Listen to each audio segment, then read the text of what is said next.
in my view, climate change has a serious image problem. And I think the media played a massive role, maybe unintentionally, in creating that problem, because what we have now is sort of, I think, one of the most iconic things in terms of imageries that are associated with climate change is the polar bear that is struggling, standing on a small sheet of ice, and that's the image that is associated with climate change. The problem is that a lot of people see it as it's a problem there, somewhere far away. It's true. And so it makes people feel defeated, the way climate change is being conveyed now, and for a long, long time. I think it makes people feel it's too big of a problem for me to contribute to it. It's a polar bear somewhere far away. What can I do about it? In Youth We Trust sits down with successful entrepreneurs, business leaders, educators, and others from around the world. We spotlight how individuals and organizations are shaping a better world, directly or indirectly, for the coming generations through their focus on sustainability, equity, education, and more to empower young people to create the future they deserve. And now, in Youth We Trust. Dana, welcome to our podcast, In Youth We Trust. Well, thank you for having me. Looking forward to the conversation. And what a strange coincidence. We're talking a day after the World, Earth Day? Earth Day, yes, April 22nd. Yes. And what do you think about these things? Do you think that we suddenly celebrate International Women's Day and then celebrate the Earth Day as if the remaining 364 or 365 days in this year? Yeah. Like we're supposed to do other things, Yeah, well, you know what? They serve a purpose. I mean, I'm someone who works in sustainability, so for me, every day is Earth Day. But for the average person, they serve a purpose. But definitely there has been an interesting commercialization, unfortunately. It's okay, but I think the important point is your starting point is they serve a purpose. Yeah. So, as you already know now that, this podcast is part of Lumi. Yeah. And at Lumi, we are all about giving young people a chance to go on a quest, no matter where they are and who they are. And the quest is about solving the biggest problems that humanity is facing, and through that, build their skills that will allow them to succeed in a future that we all know is going to be quite disruptive. So I want to take you to your own childhood. It's up to you what you choose, school, university, later. When you were growing up, did you see any issues around you that kind of made you think you wanted to go on a quest to solve them? Ooh, quest. I mean, my life has been a series of quests, I'd say. Yeah, I mean, definitely. I mean, I grew up, I'm of Arab descent. I'm a woman from the Middle East, and I'm from the Gulf region. And so I grew up in a very conservative upbringing. And that defined a lot of things for me for the rest of my life, because for me, it was limiting in many ways. At least that's how I perceived it. And it was because obviously gender roles are very prevalent in that environment. And so for me, gender was a big, big defining aspect of my identity. But also another defining aspect is climate change. And I'm kind of going to get into how it's really shaped the rest of my career and my life, really. And so for me, I grew up essentially being told I'm going to be married by the age of 18. And that was my reality. I accepted it. And I knew my life is going to be amounting for more than that. Not that marriage is not a good thing to pursue. It's just not what I wanted, especially at a young age. And I was very good at school, which was not very expected of girls in that environment. I'm talking top of the country kind of good. Oh, wow. I was a nerd, your classic nerd, and I loved every second of it, and I enjoyed it. I enjoyed learning, I enjoyed education. My father played a big role in me being an avid reader from a young age. And so I knew that wasn't going to be my reality, which is being married so young. But looking around, that's all I saw. There's all the examples that I saw around me are all young girls who aspire to get married really young, and that was the goal. That was what they wanted to do, because that's what society told them is the ultimate kind of thing to achieve, right? And so I sort of kept my head down, focused on what I knew would be my way out. At the time, I didn't see it as a way out, but I saw it as a way to refocus my life into something else, which was my education, and I really focused on it quite. I mean, it was the most important thing in my life at the time until now, but back then that was kind of big thing. And then another defining thing for me was another quest that was defining for me was climate change. And funny enough, that was a big quest because my dad had worked in oil and gas. Which was what everybody did. Most of the men in the Gulf worked in oil and gas. And so he worked in petroleum, as a petroleum engineer for a long time. And towards the end of his career, he became really obsessed with global warming. He became more aware of it. He understood it better. He understood the science behind it. At least the science at that time was... now we understand it wasn't good enough, but at the time it was what was available. And he understood his role as well in this bigger issue. So he became very, very obsessed with it. And that became a defining moment for him. But because I was close to him and I was very influenced by who he was as a person, that influenced me quite a bit. So through whatever he was reading, I usually would be reading, even if it was really inappropriate for really young people. Like I read The Prince at I was 10 years old, which is very heavy reading for a young person, like political Machiavellian kind of political theory. Like it was very heavy and dark reading for a 10-year-old. But whatever he was reading, I usually would read it. And so I was reading some of the stuff he was reading on global warming, and that really defined what I wanted to do. Which was a problem because there was not much you could do in the Gulf at the time to work in sustainability. But at the same time, what made it even more complicated as a woman, as a girl who was meant to be married off once I finished high school. And so, yeah, I mean, that literally became the two quests that for me were the most important quests that defined the rest of my life. Now, we know that one quest you went on and, it's taken you to a remarkable position of where you are today, right? And not just today, I think you played remarkable roles in several companies. But if we go to, back to the time when you were growing up, did you feel you could address these issues? Did you feel a sense of empowerment? Because what I'm hearing is the lack of it. I had a strong feeling that there is more out there to be explored and figured out, if that makes sense. Yeah. So, I didn't feel that I could solve it per se, but I could feel that I could unpack the issue and unravel it by accessing more sources of information. That's how I saw everything in a very academic way at the time. But I definitely knew, especially as I said, sustainability, it was not a thing. And so for me, when I graduated, I knew I wanted to pursue a degree in sustainability in some shape or form. Again, that was not an option. And so I had to really figure out, how do I find the information that I needed in order to start to carve out what that looks like for me. And so it started out with me applying for a scholarship, even though behind my parents' back, by the way, because that wasn't the deal, that I was going to continue my education. Ultimately, my father, obviously, he kind of saw how I was very passionate about it, how I was serious, and I was always considered a different kid in my environment. And so he had my back and he sort of supported me. And so even though I wanted to be a doctor, but ultimately, I thought I did, or at least I thought I did. And so business was the safe option. But through that, I actually looked at sustainable business quite heavily.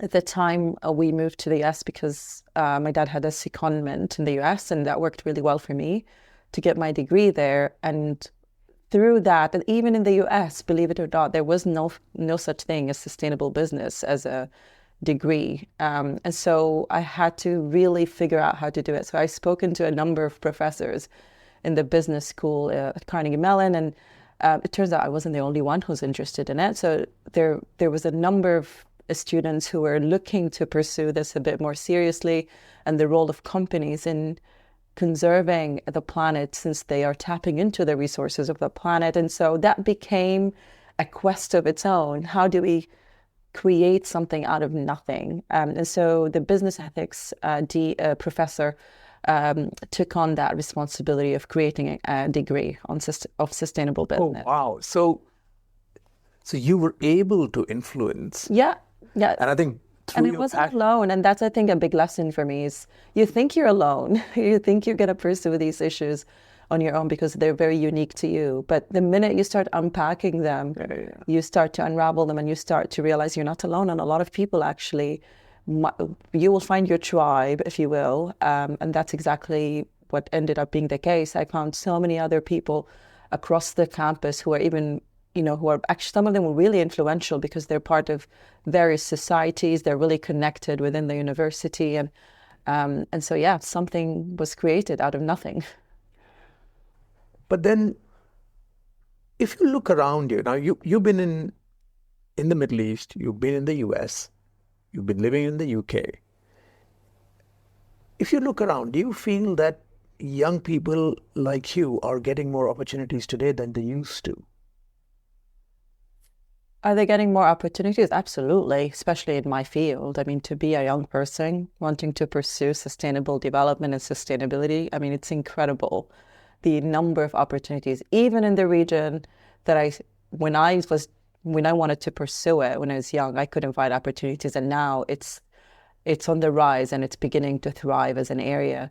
So globally, there's just a huge amount of opportunities in sustainability. So yes, they do have opportunity. In terms of, if you are asking that question in a wider sense, in terms of opportunity to thrive in the same way previous generations have, they definitely have some cards dealt against them, I would say, they have to grapple with. There are some really, really thorny issues that are facing today's young people that are going to influence their quality of life and their ability to live a healthy life, to their ability to, even simple things, their ability to afford a mortgage and own a home. So there's wider socioeconomic challenges that are now that used to be seen as global issues that now hit people on a personal level. The younger generation is certainly the one the most impacted by it. Even if you talk about climate change, children born today will be the most impacted by climate change's impacts. When I started doing this, I used to say, whenever I talk about this, I used to say, for the sake of future generations, we should do X, Y, Z. I cannot say that anymore. Now it's for the sake of our own children. We need to act and we need to do something because it's real. It's happening now and we see it. Yeah. See, this brings me to a very important point. Why are we not making it simple and more personal? Yeah. It sounds too complicated. Whereas, as you put it, really, we need to pay attention for the sake of our children. Yeah. Now, not everybody has children, and they don't need to have children. When I say children, I don't even mean it in the exact sense. It's literally anyone who you care about who is born today. Yeah. Literally, it could be a friend, it could be a friend's child, it could be, so it's the young generation who are born today. They are going to have a very different quality of life. So we know that climate change, is something that's real for this young generation. But what is the problem with the narrative? So in my view, climate change has a serious image problem. And I think the media played a massive role, maybe unintentionally, in creating that problem, because what we have now is sort of, I think, one of the most iconic things in terms of imageries that are associated with climate change is the polar bear in the, that is struggling, standing on a small sheet of ice, and that's the image that is associated with climate change. The problem is that a lot of people see it as it's a problem there, somewhere far away. It's true. And so it makes people feel defeated, the way climate change is being conveyed now, and for a long, long time. I think it makes people feel it's too big of a problem for me to contribute to it. It's a polar bear somewhere far away. What can I do about it? So there's the sense of defeatism that comes through the media narrative around climate change. And also a big part of the other side of the issue is the narrative focuses heavily on the problem and not on the solutions. And so if you take COVID, for instance, the reason why a lot of people started to take action, because it was clear: you wash your hands, that's going to protect you from getting infected, and that's going to protect your health, or you wear a mask. There was a very clear solution consequence narrative that was pushed through the media, through so many channels. And so the biggest issue with the narrative for me is the focus on the doom and gloom side of it, not the solutions, which ultimately leads people to believe, what can I do about it? It's too big of a problem. But let me start by asking you, do you think young people need to be involved in this, and are they? Do they need to be involved? Absolutely. We're giving them this problem to deal with ultimately, right? I mean, they will inherit all of this, and their kids will. And so, yes, they need to be involved, and actually they need to be involved in very specific strategic ways, I believe, because obviously we're seeing a very clear movement of young people essentially leading the climate change movement in many ways, especially around the world, asking governments to take action, holding companies to account. And so we're seeing the voices of young people come through very, very loud. Not the last COP 27, it was the first time where there was a pavilion of young people at a COP event. And that just shows you how the power of their voices are now beginning to cut through. Of course, Greta Thunberg played a huge role in that, but there's so many other voices of young people that are showing that this is an intergenerational justice issue that needs to be tackled.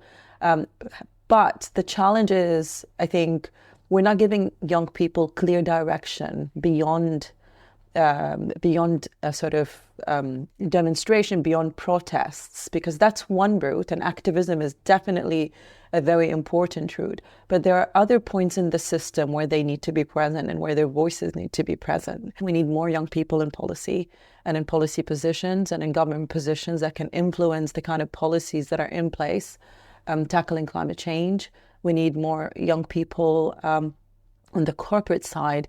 Definitely within my role, that's one of my favorite parts of my job. We have a specific program that works with our young graduates. Essentially, we call it Idea Lab. We give them a sustainability issue that we're dealing with as a business. Secondhand devices, for example, and increasing the uptake of secondhand devices is one. And we ask them to come up with a solution, and we assess the solution. We help them kind of firm it up, and then we adopt that solution. Oh, wow. And so it's a long process, but they just need the channel in order to feel there is a way for them to contribute. So in the corporate side, we need more young people, not only in the strategy side of the business, but also, and with that comes a specific systems level thinking that is required. And I'm not sure we are equipping young people to think in this way. Unfortunately, social media doesn't help, and that's today's generation is a generation that grew up with social media. Social media tends to give a person a very narrow viewed and one-dimensional view because of the algorithms of an issue. The more you see something, the more it's going to show you more of the same. And so systems level thinking and critical thinking in general goes out of the window.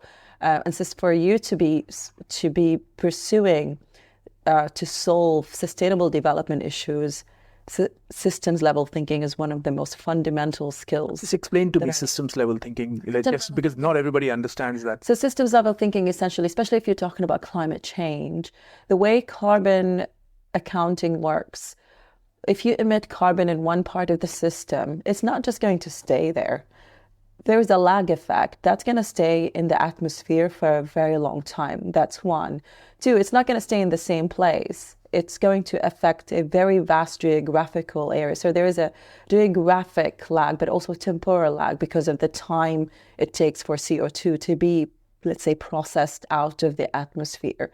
And so the way that impacts various systems, it's not in a very linear way, because in one, there's, of course, temperature rise, that's one impact, but also ocean acidification is another aspect of it, and that impacts marine life, and then that impacts. So that's what I mean by systems level thinking is kind of essentially the apparent problem is never the real problem. And so it has so many complex issues beyond what we see as just temperature rise. And that goes the same with everything else with sustainable development. So if we are thinking about, so one of the things I focus on is digital inclusion, for example. Obviously, we're a connectivity provider, and our big focus, and my focus as a sustainability lead, is to look who are the segments within the community that are not getting connectivity because of infrastructure issues or affordability issues or skills issues. And then when you look at the issue from the beginning, it looks like it's a digital inclusion access issue. But when you start to unpack it, you realize actually women are more impacted by that, especially in certain cultures than others. Let me take you in a different direction. You started this conversation by talking about two issues, gender equity and climate.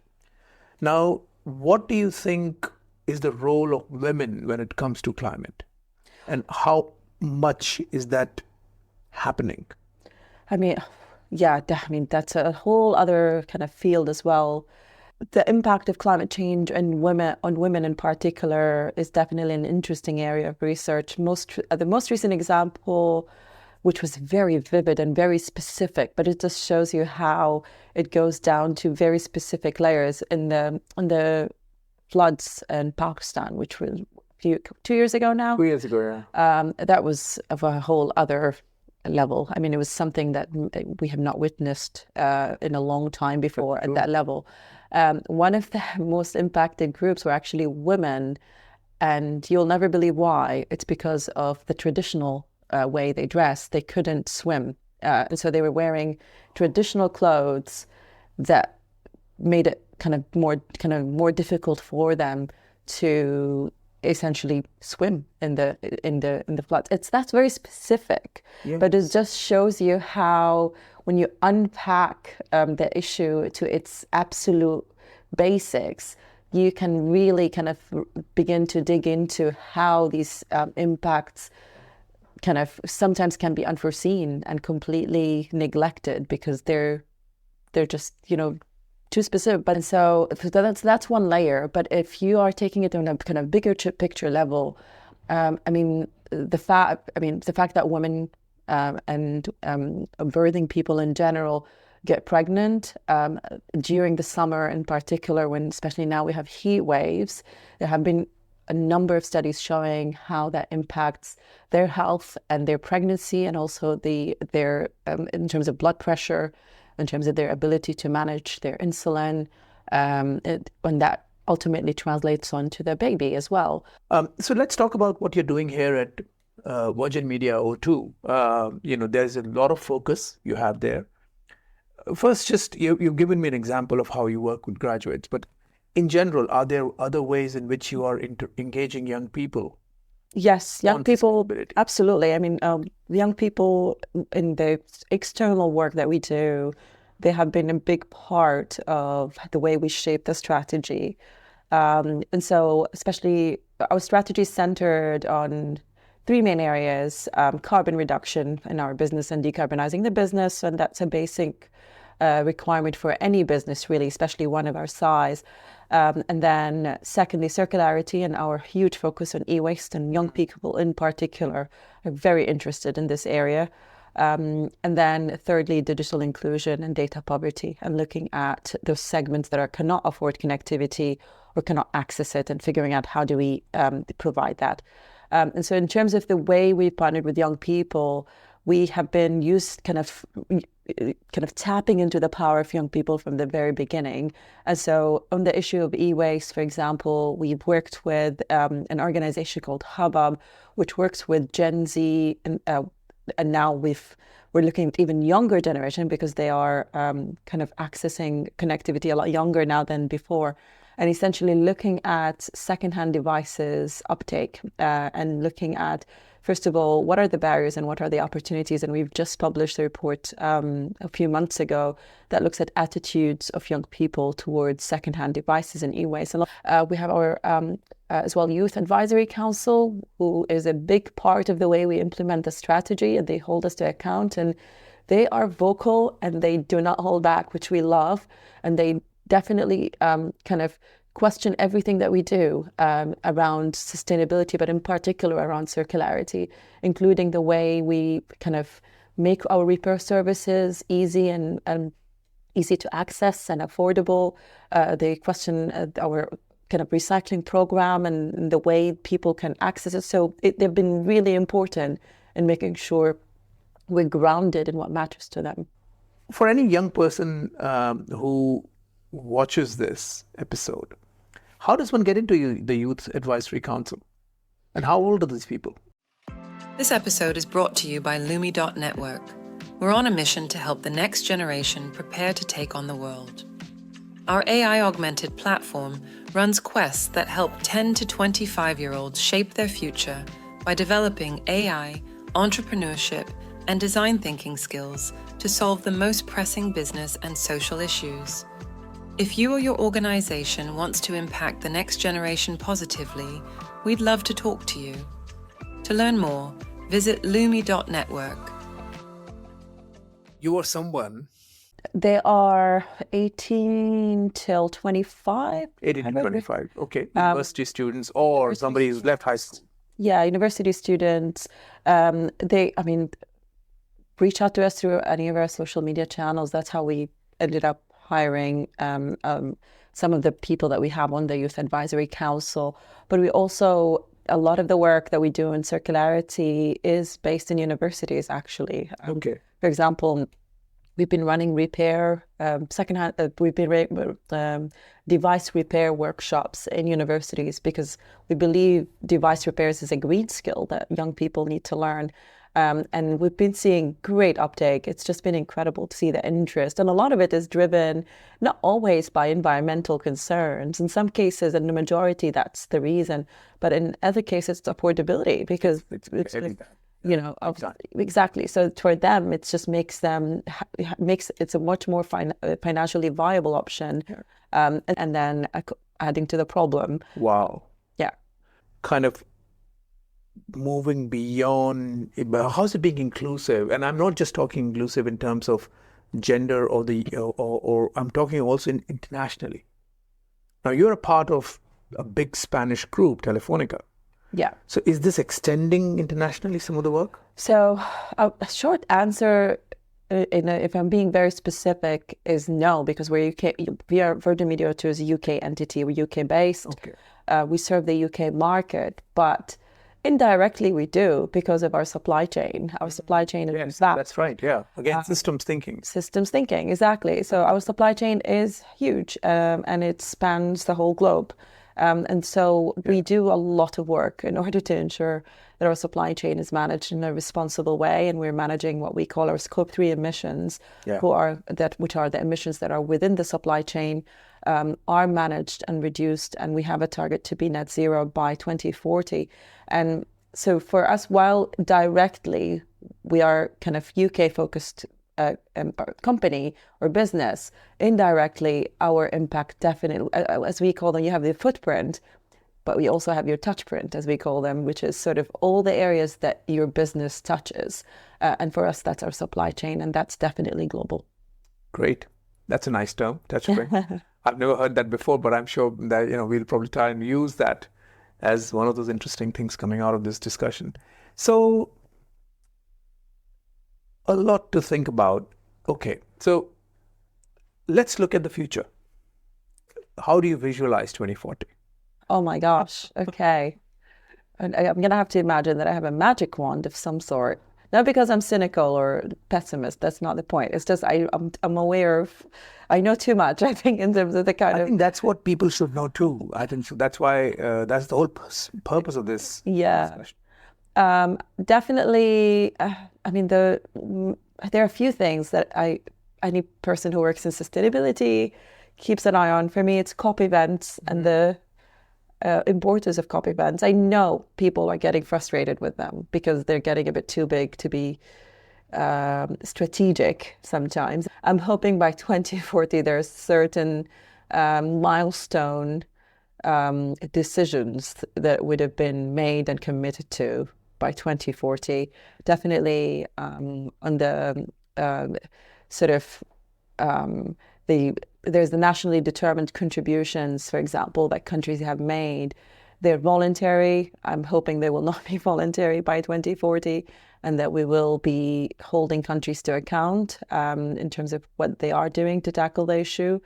The loss and damage fund to compensate those countries that were impacted historically, even though they did not contribute to the problem themselves, especially in the global south. There were commitments made over the last two COPs, but for those commitments to become a reality, I'm hoping by 2040 we will be there. So those are two things, at least from a COP climate change perspective, that I hope they will take us a long way. In terms of, in general, gender, definitely, it's, as I said, it's a very defining marker in my identity. And as I said, I'm from the Middle East, and while things have come a long way in the Middle East from a gender perspective, there are some certain issues that I hope by 2040 will be history, and they will be by then would have been sorted. Gender violence being one of them, where it becomes a bit more enshrined in the law, and it becomes. Hopefully there'll be consequences. It's just definitely seeing that hopefully by 2040 will be the norm, and we will not be needing D&I initiatives and gender. It will just be the way we operate, and their contribution is being valued in its own right. Very interesting. And do you see that all the things that are happening right now will lead us to a position where the world's, on a climate front, a better place? Or do you think we are very likely to first go through things getting worse, and 2040 might be that period before they get better? I think we're already there. I think already things are getting worse. And because of that, have slightly gotten better. But it doesn't mean where we need to be. It's not fast enough, the action. And that's a very cliche statement, and I know that, but it's the reality. It's not fast enough. We're seeing the intensity of natural disasters increasing, but they're also happening more frequently now. That's the planet telling us to pay attention. And so we're seeing very real, red flags. And so things are already getting worse. But because of that, we have also seen some interesting developments around, for example, because of some of the floods and natural disasters that happened in Europe a few years ago, in Germany, some of the floods, that kind of resulted in very clear direction from the EU towards kind of renewables, towards kind of thinking about the transition to net zero. And so we're seeing a lot of interesting policy developments in that area, but also green financing developments. The US, and that's a kind of very specific detail, but it will have major implications, which is the Inflation Reduction Act in the US, which is essentially from the Biden administration. Essentially, it's a way to subsidize green energies and essentially give them a home in the US and help them grow. And we're talking about trillions in subsidies, huge. It has its downsides, and there's a number of people are critical of it because it's often seen as the anti-China act because it hopes to bring all the supply chains of renewables into the US. However, it's going to solve at least a big part of the issue, which is the supply of green technologies that we need for that transition. So things have gotten worse because they have gotten worse, we're also seeing interesting developments from a green financing and green policy perspective. Brilliant. So you're optimistic. I'm always optimistic. Otherwise, I wouldn't be doing this. Yeah, that's true. Well, actually, I think let's, we've kind of run out of time, but I think there are some very, very important takeaways for me personally. I think... I mean, I hate to say it, but it really depends on them taking that action. And sometimes I feel bad for Gen Z because I feel like we put too much on Gen Z in terms of kind of expectations. Especially in the EY space, we always say Gen Z, it's because they're the generation that grew up with technology and therefore we expect more from them. But the reality is they do have a lot more opportunity than previous generations to really make a difference. And now, I mean, you have Chile, for example. I mean, the president of Chile, who is one of the biggest climate activists from a government perspective, I think he's 37 years old. That's very young. So in my opinion, I mean, young people have the opportunity to access really important intervention points that are going to make a huge difference for the sustainable development overall. Yeah, this is great for sharing all these insights. I think very detailed and also very systemic. So thank you, and I look forward to actually having you again. Oh, thank you for having me. I look forward to it too, and it's been a pleasure. Thank you. Thanks for listening. If you found this conversation valuable, please leave a review wherever you listen to your podcasts. If you have a story or someone you know does, please recommend them to us by email at hello@lumi.network. We'll see you next time on In Youth We Trust.